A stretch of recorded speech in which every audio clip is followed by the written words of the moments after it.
Back in 1954, when Poul Anderson's The Broken Sword was first published, the world had the opportunity to read a groundbreaking fantasy epic that changed the world fantasy forever. Of course, I'm talking about The Fellowship of the Ring by J.R.R. Tolkien. And yeah, this book was also published in a limited run back then, and it went mostly unnoticed. And reading it, one can see why. Because where Tolkien took the various European sagas, mostly North European and British, and gave them a family-friendly war drama, world building in a land that is definitely not the earth we live in, but maybe its primordial past. What Poul Anderson did is he wrote a family drama that takes place in Norway and England and the Fairyland, that is deeply rooted in the Nordic sagas, but it takes a much more amoral and cruel and heroic approach that is mostly found in those sagas of old, as well as in heroic fantasy of the pulp era, like Conan or Grey Marshal of Fafard, etc. This book over here is an amazing book that came out just around the time that fantasy fiction was forever changing. And few people have read it. One of them was Michael Moorcock, and in his famous essay about the Lord of the Rings, he says that I was not impressed by the Fellowship of the Ring because I've read this book when it came out. And you know, when you read that, you think that Michael Moorcock is a try-hard edgelord, not like other fantasy readers. But then I read the book. I had the opportunity to get it from a friend who was unholding some of his old paperbacks, and I was like, I want this. I grabbed it. And yeah, I read it, and I was blown away by it because this edition, look at this cover. This cover screams sci-fi, but it's an epic fantasy book. So I don't know what were these people thinking. Probably they had a sci-fi cover because Poul Anderson is mostly a sci-fi writer, and his fantasy fiction is not as well known. This book was revised and published in the UK in 1973. This is a 1982 reprint of it.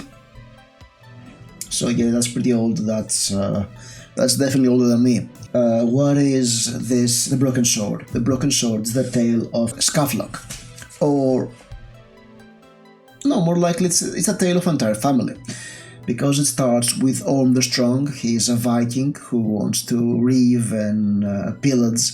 So he takes his ship and goes and reaves away, and at some point he wants to settle in England. So he goes to England, he kills a minor lord and takes over his estate, and also he gets married to a woman and he has a child. However, the family he killed, there was one survivor out of the family he killed. That was the mother of this minor lord, who happens to be a witch. So he curses Orm and actually plots a plan to take her vengeance. So a lot of this story is a tale of her vengeance. So it's a family drama. When Orm's firstborn is born, it's a son, she happens upon an elf, Elric, who, you know, he is out in the real world and he is planning mischief, and informs him that there's a newborn baby that is not baptized because Orm is no Christian and there is no priest to baptize him. So he's able to take the boy, and this is what he does. He goes back to Fairyland. He has intercourse with a troll prisoner, because trolls are the mortal enemies of elves, and she gives birth to a changeling. And so he takes the baby and leaves the changeling behind. And this baby is Skaflock, our protagonist, and the changeling is Valgard. So years pass and Skaflock grows up to be a brave young man, you know, your He-Man, totally good and beautiful and pure and amazing hero you often see in legends or in sword and sorcery. And he lives in the society of elves, which is a bit of amoral. It's very elfish, which is quite a change. It's not the sage fair folk of Tolkien. It's like more amoral. Yes, amoral is a great word for them. They don't have the morality of humans. They're more hedonistic, and they don't care that much. They live forever, so they don't give no fucks. During his introduction to the elfin society of Skafloc as a baby, the gods of the Nords sent a gift to him, a broken sword with a prophecy that you may need to use this. You have to go find a giant and have him reforged because you will need this. And years pass, and the elves are planning to fight the trolls, their mortal enemies. However, back in the land of the mortals, Valgard is growing up, and Valgard is the standout character in this book. He's such an amazing character. So he's a changeling, he's cruel, he's inhuman, he has no soul, he feels different, and by happenstance, he is manipulated by the witch to kill his family and go to the troll land, to the troll king, who is his grandfather, because the troll prisoner was the troll king's daughter, and help the trolls fight against the elves, who have Skafloc as one of their champions. So yeah, this happens, and so we have the two sort of twins, the real son and the changeling, as mortal enemies in a bloody war that goes through all over the Elfland.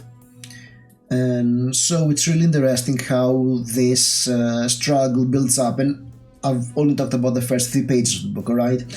And I said that Valgard is definitely the standout character for me, because in a genre that is often very mechanistic, there is this approach to good and evil. You have the pure evil Valgard, who is evil by genetics, because he's a changeling, alright? He's a very tragic character, because he understands that he's doing wrongs throughout his actions, but he justifies those wrongs to himself, to continue doing them, or to say, oh, I was right to do it. That's yes, he is broken inside, and he's manipulated into doing evil, and then he continues to do evil because he feels like he's too deep into it, so he cannot back down.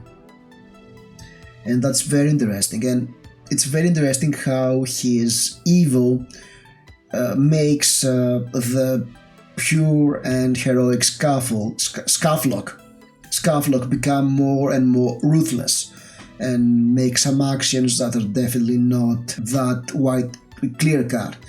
And of course, there is an element of something happening in this book that weirded me out. I mean, I don't want to spoil things, but there is definitely a huge trigger warning about well, there are plenty of trigger warnings, because yes, it's war, and it's not the heroic war of Lord of the Rings. No, there is all the nasty stuff involved, adult stuff involved with a war in this book, like torture, like the R word, and also there's a very taboo element that's very important to the plot that I first read and I was like, what was happening? I mean, I didn't sign for Visyantes with swords, alright? But the way there was like a chapter or two like that, I was like, what the hell am I reading?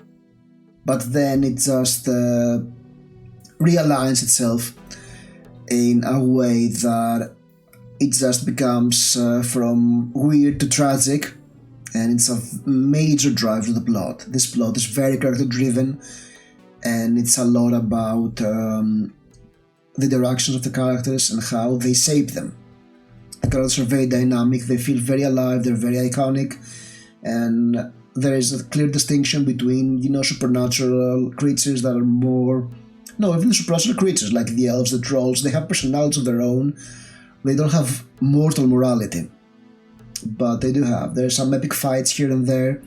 There's a very tragic ending that felt very out of sagas and legends, and some great battles, of course, as I said, and the sense of adventure. The writing is very good, especially some of the Valgard parts had me shivering with how good they were, especially when he kills his kin. It was a 5-star, a 6-star part for me. And I get Moorcock, because there's a lot of this book in Elric. I mean, Valgar is like a barbarian Elric, but he's not the one holding the black sword, that's his brother. Because yes, there's the broken sword that is basically Tyrfing of Scandinavian legend, that's a evil sword that draws blood, and a lot of Elric is taken from this book, which is very interesting reading it. And yeah, that book, The Broken Sword, if you ever stumble upon it, there are some newer versions like the Fantasy Masterworks, I believe. Get it. This book is awesome. It's one of the best fantasy books I've read. Definitely very interesting. You know what? It's like we were on the road to grimdark with this book, and then Tolkien happened, and fantasy got derailed into epic fantasy.